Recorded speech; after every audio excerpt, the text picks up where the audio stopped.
Do you accept the terms outlined in this document? I do, sir. You have my word. Excellent. Then it is settled. Miami. Wealth. Betrayal. When 78-year-old tech billionaire Richard Morgan brought home Elena, a young woman from a small Texas town, his family declared war. His wife Deborah and 3 daughters, Olivia, Emma, and Amelia, would stop at nothing to destroy her. Poison. Kidnapping. Murder. This is the true story of greed versus love, where a dying man's final wish sparked a battle that would tear apart one of America's richest families. If you haven't watched parts 1 and 2, go back now, because what happens next will shock you. Don't forget to watch the full video to end so that you can enjoy the story. Share it to 20,000 people. If you're hooked on this story, smash that subscribe button right now. We're just getting started, and trust me, you don't want to miss what happens next. Hit the like button and drop a comment telling me what you think of Richard's decision to bring his family back. Was it mercy or madness? Let me know below. For 1 whole year, the Morgan mansion was peaceful. Richard Morgan, now 78 years old and weaker than ever, spent his days playing with his son. Little Samuel was walking now, wobbling around the house on unsteady legs, grabbing onto furniture, laughing at everything. And every time that baby laughed, Richard felt something warm spread through his chest. Something he hadn't felt in years. Joy. Pure, simple joy. Elena would sit on the floor with them, rolling a ball back and forth, watching Samuel chase after it with his tiny hands reaching out. And in those moments, she forgot about the hell she'd been through. Forgot about the poison, the threats, the months of running. All that mattered was right here. Her son, her family, her peace. But peace never lasts long in a house built on secrets and blood. The first mistake Richard made was instructing the release of Olivia from prison. He couldn't do it. Couldn't bear the thought of his own daughter sitting in a cell while he lived in a mansion. Every night he would close his eyes and see her face, hear her voice begging him for forgiveness. And even though she had tried to kill him, even though she had poisoned her own sister by accident, she was still his blood, still his daughter. So after 6 months, he made the call. He hired the best lawyers, paid the right people, pulled the right strings. And just like that, Olivia was free. But freedom didn't make her happy. It just made her angrier. Because while Richard lived in comfort with his new son and his new wife, Deborah, Olivia, Emma, and Amelia were struggling badly. Emma's influencer career had collapsed like a house of cards. Her followers had turned on her. At first, they believed her lies about Elena being a gold digger, a homewrecker. But then the truth started leaking. Blogs picked up the real story. How Emma's own sister had tried to poison their father. How the Morgan family was tearing itself apart from the inside. How Emma had been lying the whole time to gain followers. The comments section became brutal. People called her a liar, a fraud, a clout chaser. Brands dropped her like hot coal. Her follower count plummeted. And the worst part? She had no one to blame but herself. Olivia's life had become even darker. Kenneth, the boyfriend who had pushed her to kill her own father, left her the moment things got hard. He had been with her for the money, for the inheritance, for the lifestyle. But the moment she lost everything, he disappeared, blocked her number, moved on to another girl with a richer family. And that broke something inside Olivia. She started taking drugs. First just to sleep, then to forget, then just to feel something other than the crushing weight of failure and regret. She became a ghost of the woman she used to be. Hollow, empty, lost. But the one who hated Elena the most was Amelia. While her sisters were falling apart, Amelia was focused, calculating, cold. She spent every day imagining different ways to kill Elena. Slow ways, painful ways, ways that would make her suffer before she died. Amelia didn't care about the money anymore, didn't care about the mansion or the inheritance. All she cared about was revenge. And Deborah? Deborah finally realized what she had lost. For 30 years, she had been Mrs. Deborah Morgan, wife of one of the richest men in Miami, a woman people respected, feared, admired. She had lived in luxury without ever thinking about where it came from. The cars, the jewelry, the properties, the lifestyle. She thought it was hers, that she had earned it. But the moment Richard sent her away, her income dried up. The businesses were in his name, the accounts were in his name, the properties were in his name. And without him, she was nothing. Just another woman in Miami with expensive taste and no money to fund it. It humbled her. Or at least it made her pretend to be humbled. After 1 year of suffering, Deborah gathered her daughters and said, "We need to go back." "Go back," Emma said, looking up from her phone where she was deleting hate comments. "Mom, he'll never take us back." "He will," Deborah said firmly. "Because he's a man, and men are weak when it comes to family. We just need to beg, cry, apologize, make him believe we've changed." "And then what?" Amelia asked, her eyes sharp and focused. Deborah smiled. A cold, dangerous smile. "Then we finish what we started." So they began their campaign. Phone calls, emails, letters, all directed at Jonathan Morgan, Richard's younger brother. The one man who still had his brother's ear. The one man who might be able to convince him to forgive them. Jonathan's phone rang every single day, sometimes multiple times. Deborah would cry on the phone, her voice breaking as she begged for another chance. "We've learned our lesson. We were blinded by jealousy and anger. But we're ready to change. Please, Jonathan. Please talk to your brother. We're still family." Olivia would call next, her voice shaking as she sobbed about how much she regretted everything. "I was influenced by a bad man. Kenneth manipulated me. I wasn't thinking straight. But I've changed. I swear. I just want my father to forgive me." Emma would send long text messages about how much she missed her father, how sorry she was for lying online, how she wanted to rebuild their relationship. And Amelia? Amelia played the quiet, obedient daughter. "I just want to come home, Uncle Jonathan. I miss my father. I miss my family. I promise I won't cause any more trouble." 4 months. Jonathan resisted. He knew his brother's family. Knew how dangerous they could be. Knew that forgiveness could be a deadly mistake. But slowly, over time, their words started to work. Because even Jonathan wanted to believe that people could change, that family could heal. That maybe, just maybe, this could all be fixed. So after 6 months of constant begging, Jonathan finally went to his brother. "They've been calling me every day," Jonathan said, sitting across from Richard in his study. Crying, apologizing, begging for another chance. Richard looked tired. Older than his 78 years. "And you believe them?" Jonathan hesitated. I think they've learned their lesson. A year is a long time to suffer. Maybe they have changed." Richard shook his head slowly. "People like Deborah don't change, Jonathan. They adapt. They wait. They plan. But they're still your family," Jonathan pressed. "Still your daughters. And as much as you love Elena and Samuel, you can't erase the past. You can't pretend your other daughters don't exist. What kind of man bans his own children forever?" That hit Richard hard.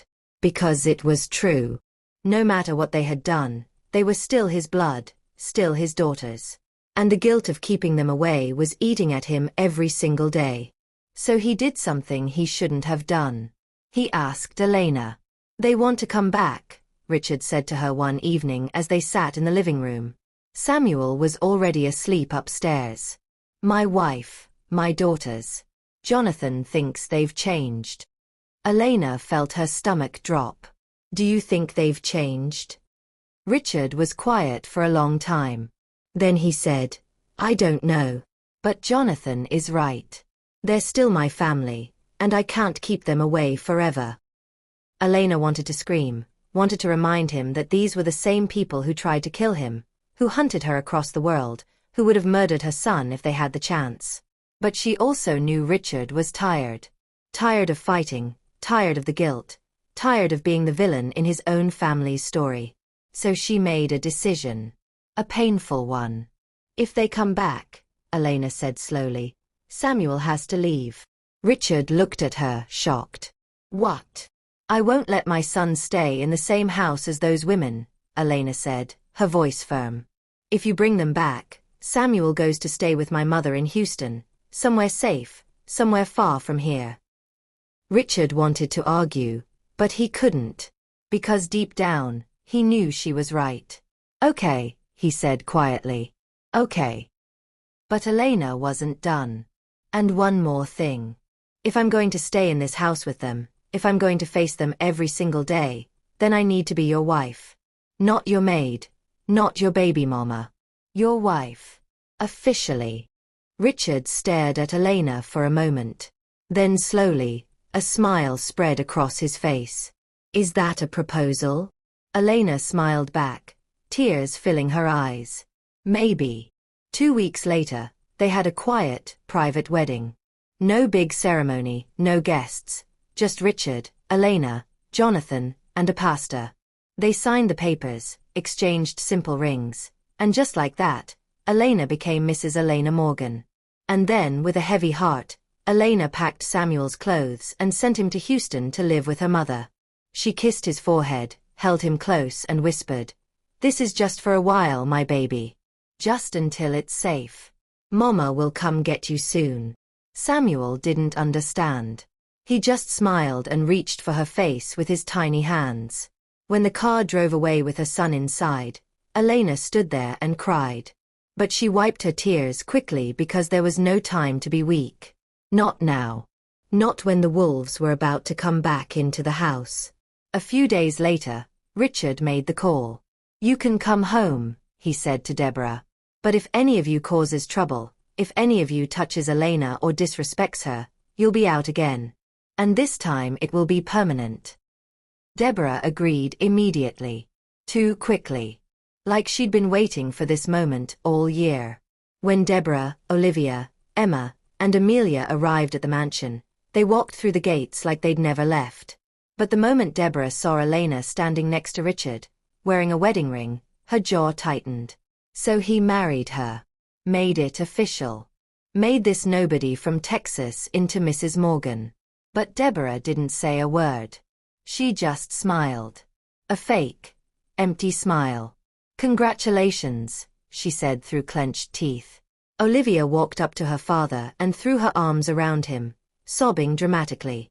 "Daddy, I'm so sorry. I wasn't myself. I let the devil use me. But I've changed. I swear I'll never hurt you again." Emma did the same, crying and apologizing, promising to do better. And Amelia?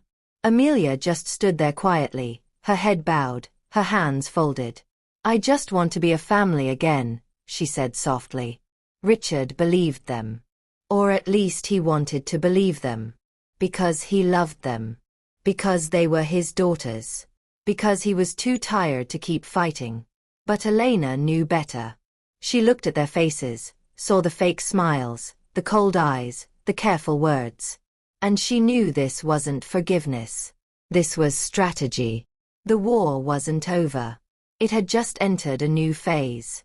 That evening, Jonathan called Richard one last time. "Brother, this is their final chance," Jonathan said, his voice firm.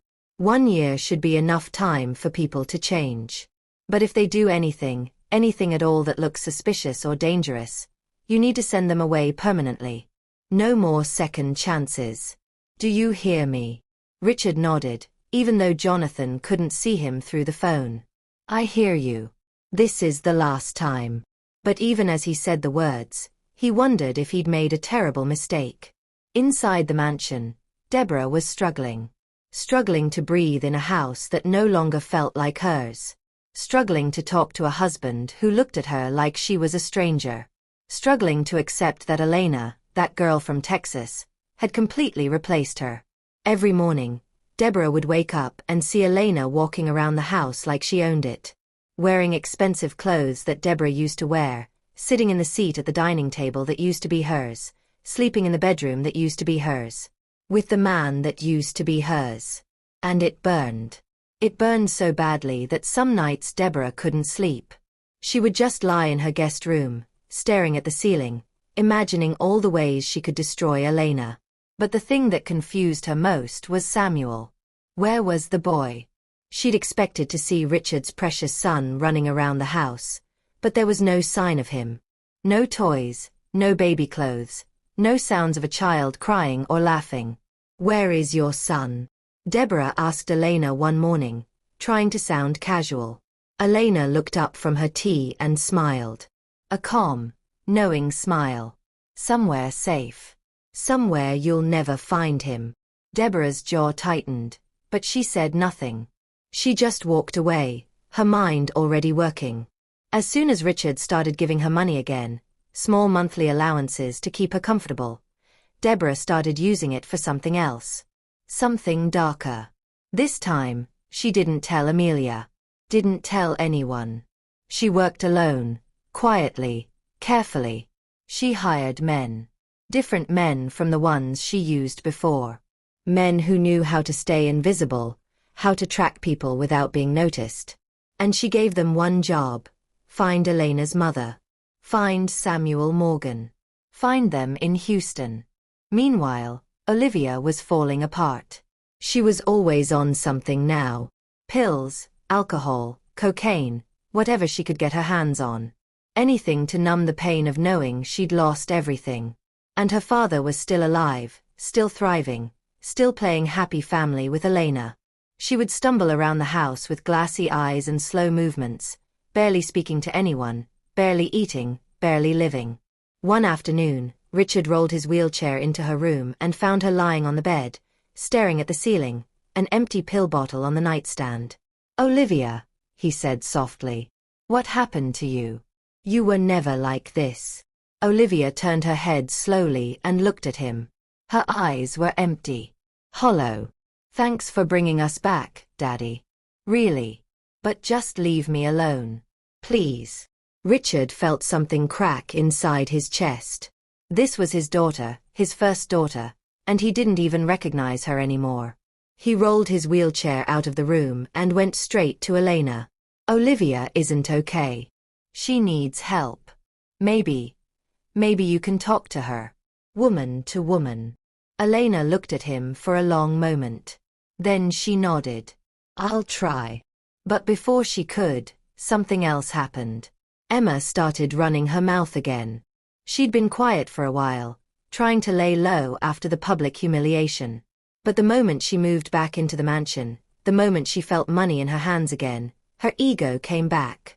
She started posting on Instagram. Pictures of the mansion, pictures of expensive meals, captions like, "Back where I belong," and "Never count me out." She even went to her friends' houses and started bragging about how she'd reconciled with her parents, how everything was fine now, how she was still rich and unbothered. And then she made the biggest mistake. She went on Instagram Live and started mocking her former fans. The same people who used to support her, who used to defend her, who used to believe her lies. "You people thought I was finished, right?" Emma said, laughing into the camera. "You thought I lost everything. Please. I'm a Morgan. I'll always bounce back. Unlike some of you who have nothing but your phones and your opinions." The comments section exploded. People were furious. They called her arrogant, delusional, out of touch. And just like that, the few followers she had left started unfollowing her again. Even her friends stopped inviting her to events. Nobody wanted to be associated with her anymore. But Emma didn't care.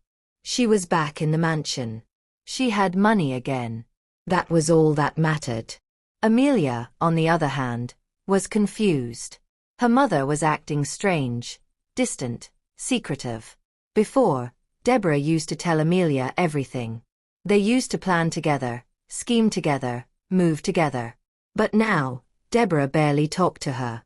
She was always on her phone, always locking her door, always whispering to people Amelia didn't know. It hurt.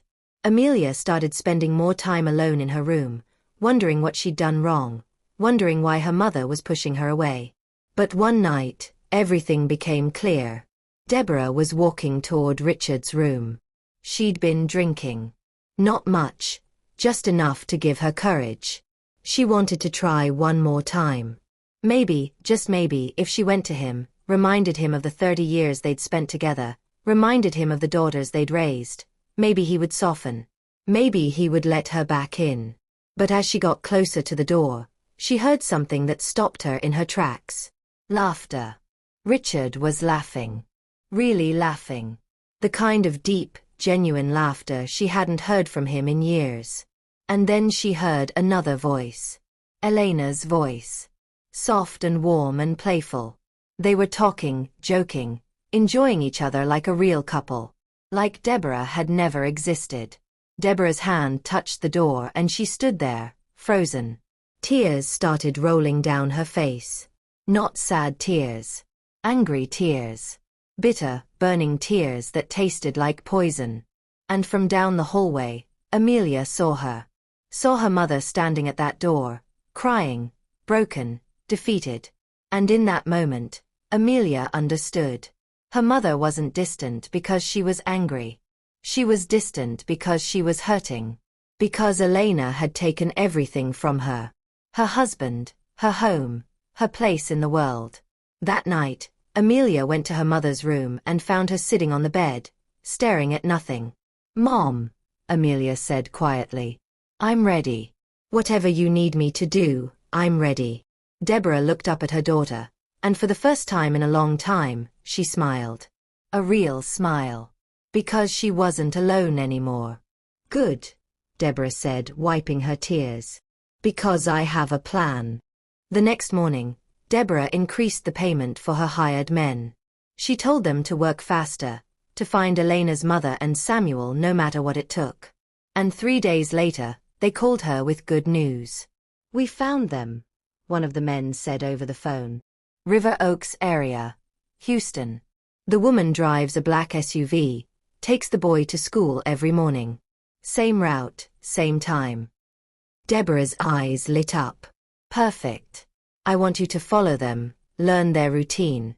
And when they're coming back from school tomorrow, I want you to block the road.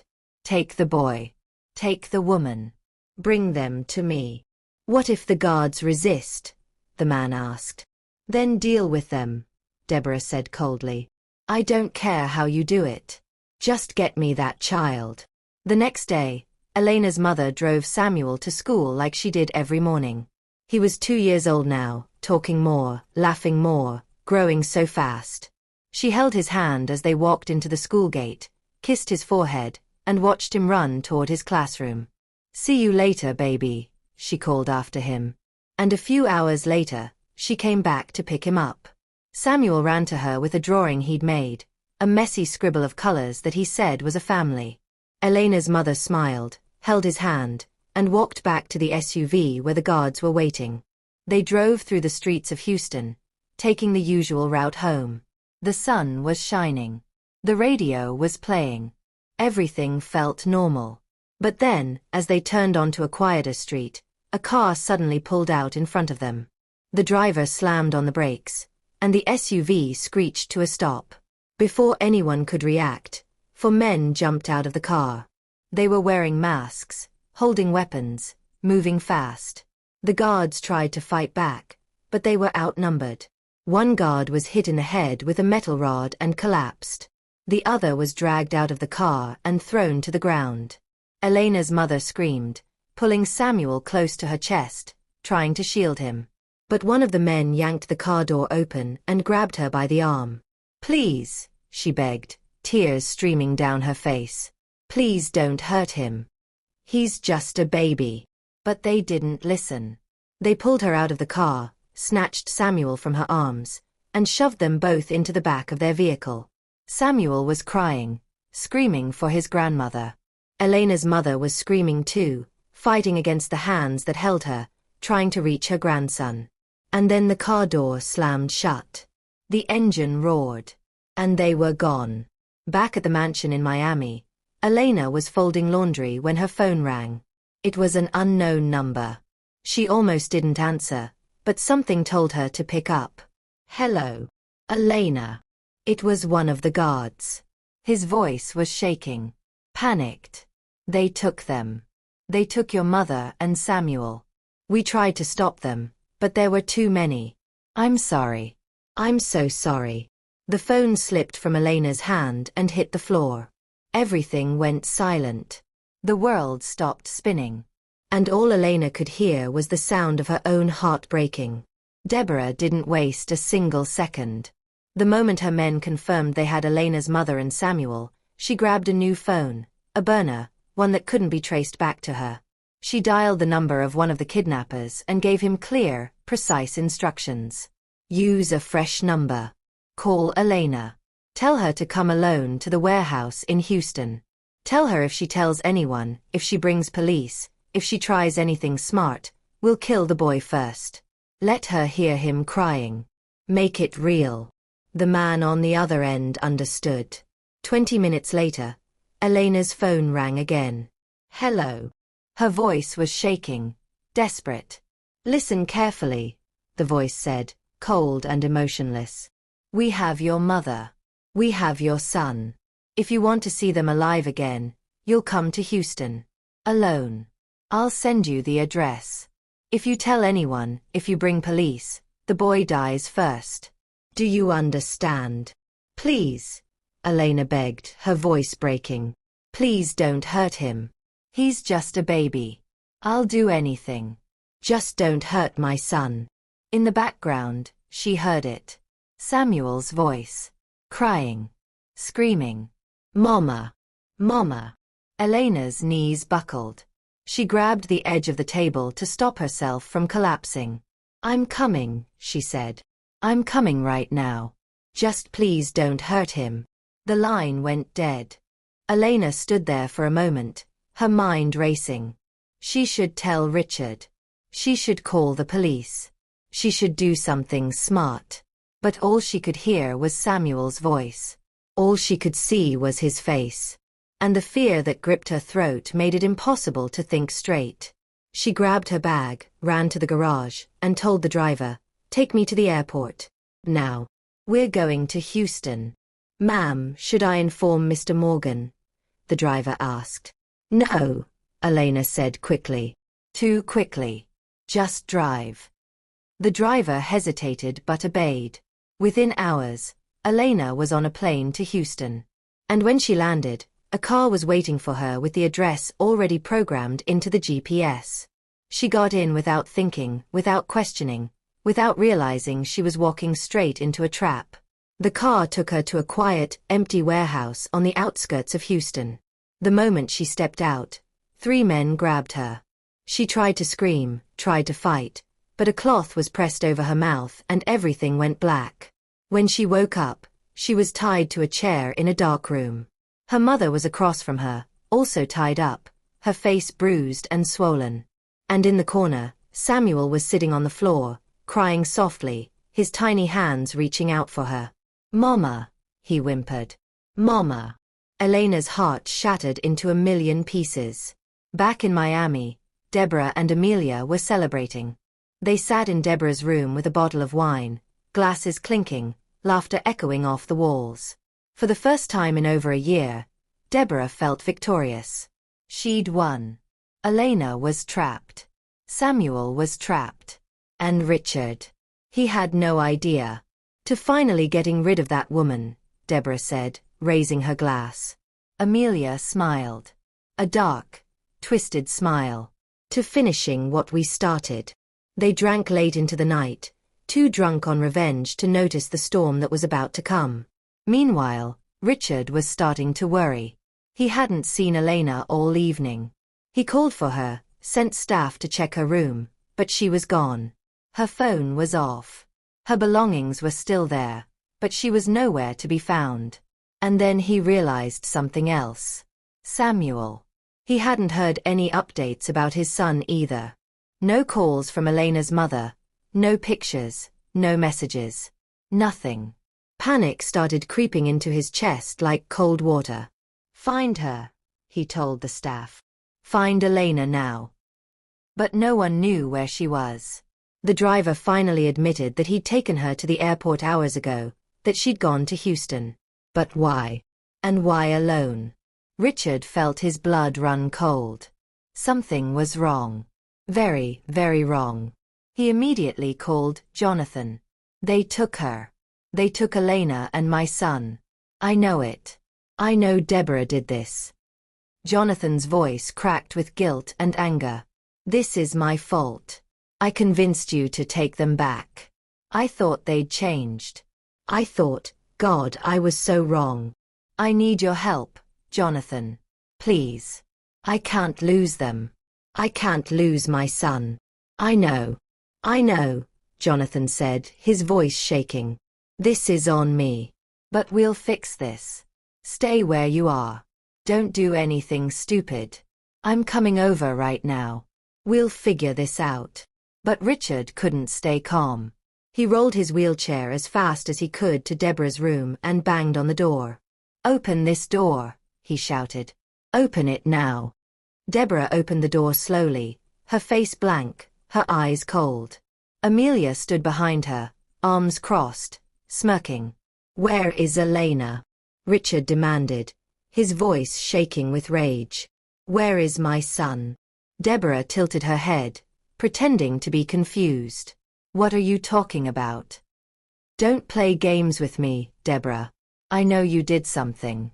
I know you took them. Took them, Deborah said, her voice dripping with fake innocence. Why would I do that? We just came back home. We're trying to rebuild this family. Why would we kidnap anyone? Amelia nodded along, her face serious. Dad, maybe they just went somewhere. Maybe Elena needed space. You know how she is. Richard stared at them, his hands trembling. He wanted to believe them, wanted to think maybe he was overreacting. But he knew better. He knew these women. He knew what they were capable of. If anything happens to Elena or my son, Richard said, his voice low and dangerous, I will personally make sure every single one of you pays. Do you hear me? I will destroy you. He rolled his wheelchair away, calling for the staff, for the guards, for anyone who could help him find his family. But Deborah and Amelia just looked at each other and smiled. Later that night, while Richard was in his study with his assistant trying to figure out what to do, Olivia made her move. She was high. Not just on cocaine this time, but on power. On the thrill of finally getting rid of the people who had ruined her life. She felt invincible, untouchable. And in that state, she decided to finish what she'd started. She went to the kitchen, pulled out a small vial from her pocket, and poured it into the water dispenser, the same dispenser Richard drank from every single night. It was so easy. So simple. And no one saw her. An hour later, Richard was sitting in his study, exhausted, broken, barely holding himself together. He was thinking about Elena, about Samuel, about how he'd failed to protect them again. Sir, you need to drink something, his assistant said gently. You haven't had water all day. Richard nodded weakly. Get me a glass. The assistant went to the kitchen, filled a cup from the water dispenser, and brought it back to the study. Richard took the glass with shaking hands and drank it all in one go. And then, seconds later, his throat closed. His eyes went wide with shock. He tried to speak, tried to call for help, but no sound came out. His body convulsed. The glass slipped from his hand and shattered on the floor. And then he fell out of his wheelchair and hit the ground with a heavy, final thud. The assistant screamed. Help! Somebody help! The staff came running. Deborah came running. Emma came running. They all stood there, staring at Richard lying on the floor, his eyes open but lifeless, his chest no longer moving. He was gone. The news spread like wildfire. Within hours, every media outlet was reporting it. Richard Morgan, one of the richest tech CEOs in America, was dead. The mansion was flooded with phone calls. Friends, business partners, extended family members. Everyone was calling, asking what happened, demanding answers. And Olivia was terrified. She'd thought it would be easy, that she could just blame the assistant, claim her father died from a panic attack after losing Elena. But the reaction was bigger than she expected. People were angry. Suspicious. Richard's friends and relatives were already on their way to Miami from different parts of the country. And they weren't coming to mourn. They were coming to investigate, to demand justice. Olivia's hands started shaking. Not from grief, but from fear. And from the cocaine still running through her system. She couldn't stay here. She had to run. So she grabbed the keys to one of her father's cars, threw a bag in the back seat, and drove straight to Kenneth's house. Kenneth opened the door and saw her standing there, eyes wide, makeup smudged, hands trembling. He knew immediately that something bad had happened. "Kenneth, please," Olivia said, her voice breaking. "I need somewhere to stay. Just for a little while. Please." Kenneth looked at her for a long moment. Then he smiled. Not a kind smile. A calculating smile. "Come in." He had no intention of protecting her. But he had every intention of using her. Back at the mansion, Deborah, Amelia, and Emma were putting on a show. They cried. They wailed. They blamed the assistant for poisoning their father. They acted devastated, heartbroken, destroyed. And some people believed them. But not everyone. When Jonathan arrived at the mansion and saw his brother's body being carried out in a black bag, something inside him snapped.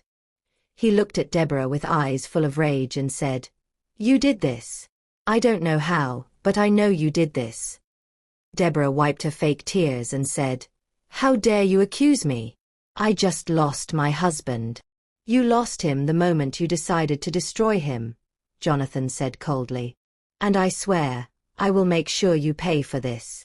And somewhere far away, locked in a dark warehouse, Elena had no idea that the man who had saved her life, the man who had given her a son, the man who had loved her when no one else did, was gone. Jonathan cried like a baby. He stood in the morgue, staring at his brother's body through the glass, and he couldn't hold it together anymore. His shoulders shook. His hands covered his face. And the tears just kept coming. Because this was his fault. He'd convinced Richard to let those snakes back into his house. He'd pushed for forgiveness. He'd believed people could change. And now his brother was dead. "I'm sorry," Jonathan whispered through his sobs. "I'm so sorry, brother. This is on me. All of it." He made arrangements for the body to be kept in a private cemetery. No big funeral yet. Not until he found out the truth. Not until he made sure everyone responsible paid for what they'd done. For 4 days, Jonathan locked himself in a hotel room. He didn't answer calls.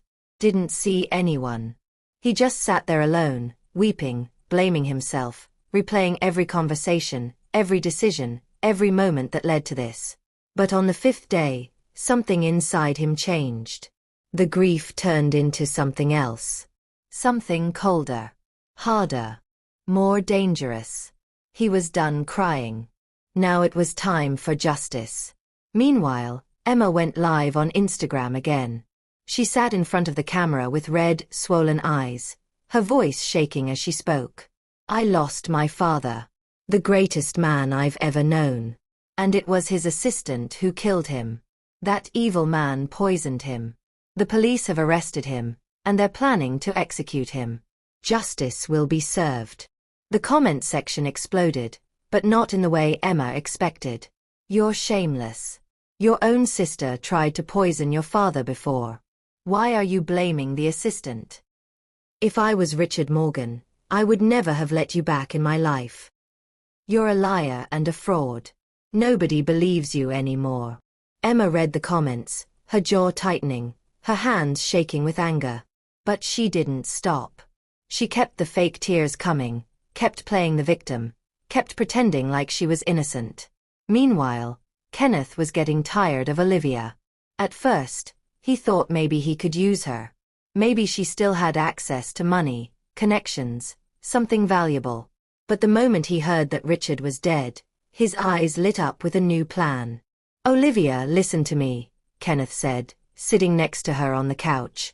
"Your father just died, which means the will is about to be read. You need to go back to that house and claim your share before your mother and sisters take everything. Olivia looked at him with hollow, scared eyes. I can't go back there, Kenneth. People are looking for me.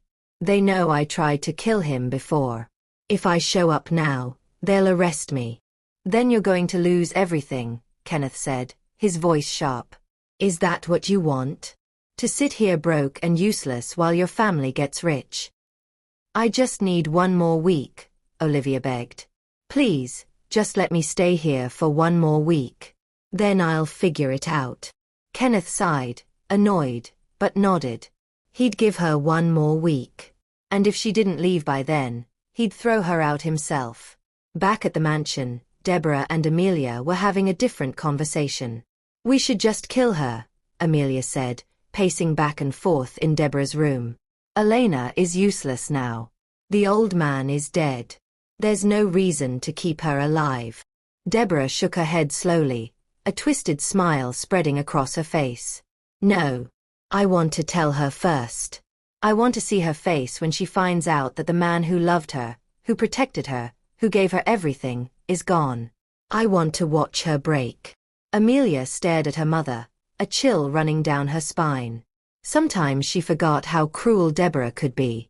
Fine, Amelia said. But after that, we get rid of her. And the boy. And her mother. All of them. Deborah nodded. All of them. But what they didn't know was that Jonathan was already moving. He wasn't the soft, forgiving man his brother was. Jonathan had spent years in business, in politics, in rooms where betrayal was currency and loyalty was rare.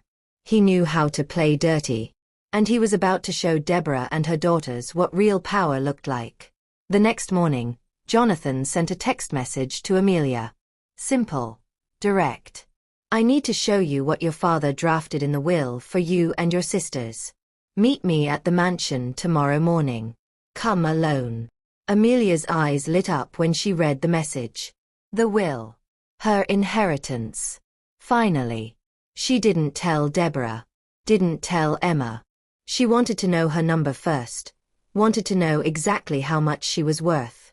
The next day, Amelia arrived at the mansion early. Jonathan was waiting for her upstairs in a private room. The door was closed. The curtains were drawn. Uncle Jonathan, Amelia said, smiling as she walked in. Thank you for telling me. I've been so worried about what Dad left for us. Jonathan didn't smile back. He just stood there, his face cold, his hand behind his back. Sit down, Amelia. She sat, still smiling, still clueless. And then Jonathan pulled out a gun, a silenced pistol, and pointed it directly at her face. Amelia's smile vanished. Uncle Jonathan, what are you? Where is Elena? Jonathan said, his voice calm but deadly. Where is Samuel? I don't know what you're talking about. Jonathan pulled the trigger. The bullet fired into the ceiling, the sound muffled by the silencer. But the message was clear. Amelia screamed, tears instantly streaming down her face. Okay. Please don't kill me. Where is Elena? Houston. Amelia sobbed. There's a warehouse in Houston. That's where my mother is keeping them. Please, I'm sorry. I'm so sorry. Who killed my brother? Jonathan asked, his gun still pointed at her. I don't know, Amelia said quickly. I swear. But I think it was Olivia. She's been missing since Dad died. And she tried to kill him before. It has to be her. Jonathan's jaw tightened. He lowered the gun, pulled out his phone, and made a call. I need a full team. Navy, military, whatever you have. Send them to a warehouse in Houston. Now. I'll send the exact coordinates. And I need another team at the mansion. We're arresting Deborah Morgan, Amelia Morgan, and Emma Morgan. Charges: kidnapping, conspiracy to commit murder, and murder. He hung up and looked at Amelia one last time. You're going to prison. And you're never coming out. Within the hour, soldiers stormed the warehouse in Houston. They broke down the doors, arrested the kidnappers, and found Elena, her mother, and little Samuel tied up in a dark, cold room. Elena was weak, dehydrated, terrified. But when she saw the soldiers, when she realized she was being rescued, she collapsed in relief. "My son," she whispered. "Is my son okay?" One of the soldiers untied Samuel and placed him in her arms. The boy clung to her, crying, shaking. But he was alive. They were both alive. At the mansion, more soldiers arrived. They stormed through the gates, arrested Deborah, Amelia, and Emma on the spot. The women screamed, protested, threatened lawsuits. But it didn't matter. The evidence was overwhelming. The testimonies were clear. They were guilty. And Jonathan made sure they were sent to Federal Correctional Institution, Miami, the most ruthless, unforgiving prison in the region. A place where rich women like them would learn what real suffering felt like. He also sent police to Kenneth's house. They found Olivia hiding there, high on cocaine, barely coherent.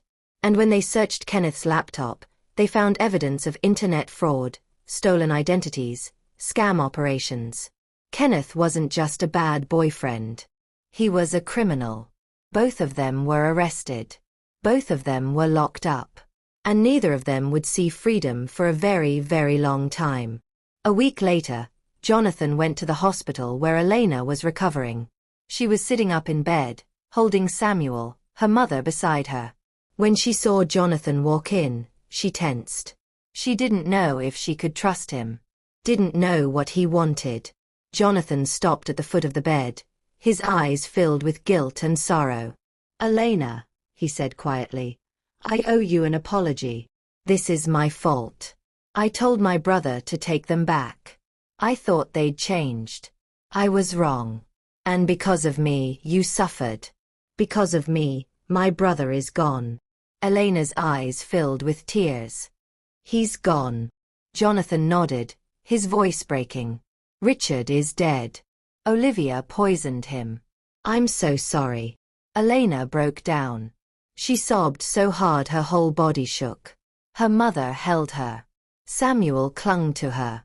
And Jonathan just stood there, letting her grieve, letting her feel the pain. When she finally stopped crying, Jonathan spoke again. "But I promise you, Elena, everything will be fine from now on. Those women will never hurt you again. They'll rot in prison for the rest of their lives. And I'll take care of you. I'll take care of Samuel. I'll run the Morgan Tech Company until Samuel is old enough to take over his father's empire. That was my brother's plan, and I will honor it." Elena looked at him through her tears and nodded. "Thank you." "No," Jonathan said. "Thank you. For loving my brother. For giving him a son.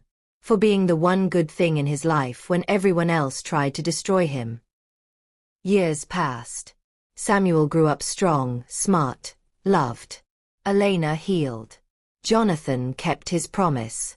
The Morgan Tech empire thrived under Jonathan's leadership. He managed it with wisdom and integrity, always keeping Samuel's future in mind. Every major decision, every business move, was made with the thought, what would Richard want for his son? Elena threw herself into being the best mother she could be. She enrolled Samuel in the best schools, made sure he knew about his father, told him stories of Richard's kindness and strength. She never let him forget where he came from or the price that was paid for his safety. And Samuel became everything Richard had hoped for. Brilliant, compassionate, strong. He had his father's business mind and his mother's kind heart.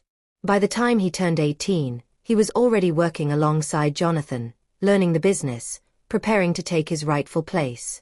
And somewhere in Federal Correctional Institution, Miami, Deborah, Olivia, Emma, and Amelia learned that greed, jealousy, and cruelty always have a price. Deborah spent her days in a tiny cell, no longer the wealthy, powerful woman she once was. No designer clothes, no expensive jewelry, no mansion to call home. Just 4 gray walls and the crushing weight of her own decisions. She'd lost everything, her husband, her freedom, her dignity. And every single day, she thought about Elena, about how a girl from a small Texas town had beaten her at her own game. Olivia never recovered from her addiction. Prison was supposed to help her get clean, But without the drugs to numb her pain, she fell into deep depression.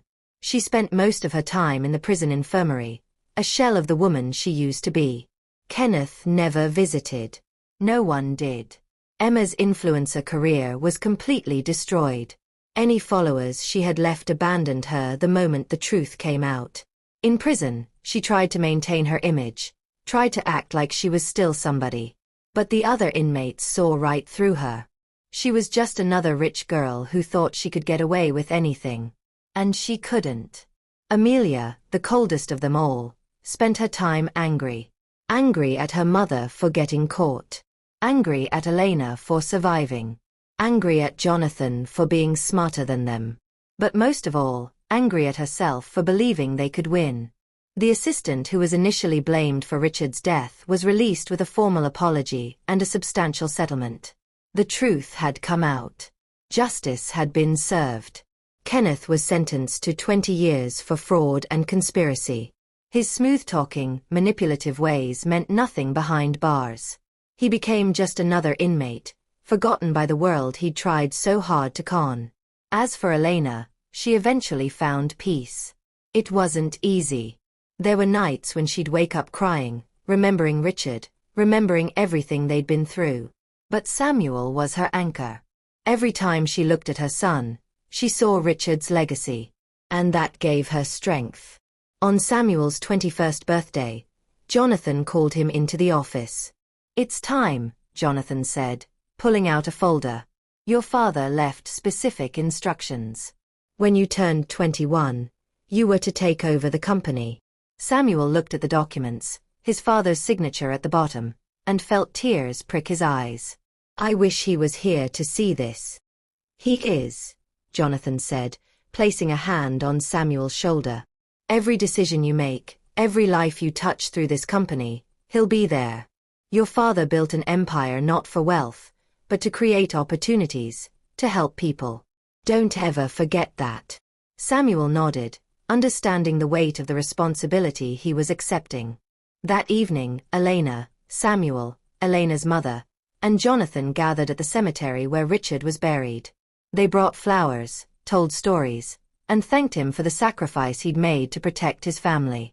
"Your father was a good man," Elena told Samuel as they stood by the grave. "He wasn't perfect, but he loved with everything he had. And that love saved us." Samuel placed his hand on the headstone. "I'll make you proud, Dad. I promise." And he did. Over the years, Samuel transformed Morgan Tech into one of the most innovative and ethical companies in the country. He used his wealth to help others, to give opportunities to people from small towns just like his mother once was. He never forgot where he came from or the price that was paid for his future. As for Deborah and her daughters, they remained in prison, serving their sentences, watching from behind bars as the family they tried to destroy thrived without them. Justice had been served. Peace had been found. And love, despite everything, had won. The end. So that's how the story ends. Richard Morgan is gone, but his son Samuel is alive and thriving. Elena finally got the peace she deserved. And those wicked women are rotting in prison where they belong. If you made it to the end of this story, I really want to know what you think. Drop a comment and tell me what lesson you learned from all this drama. Was it about greed? About family? About karma? Let me know. And please, don't forget to subscribe if you haven't already. Share this story with your friends, your family, anyone who loves a good story with real emotions and real consequences. Because stories like this teach us that no matter how powerful evil seems, justice will always find its way. Hit that like button, turn on notifications for more incredible stories, and thank you so much for watching this entire series. Your support means everything. Until next time, remember, what you sow, you will reap. Choose love over greed, choose truth over lies, and choose justice over revenge. See you in the next story. Subscribe, like, share, comment.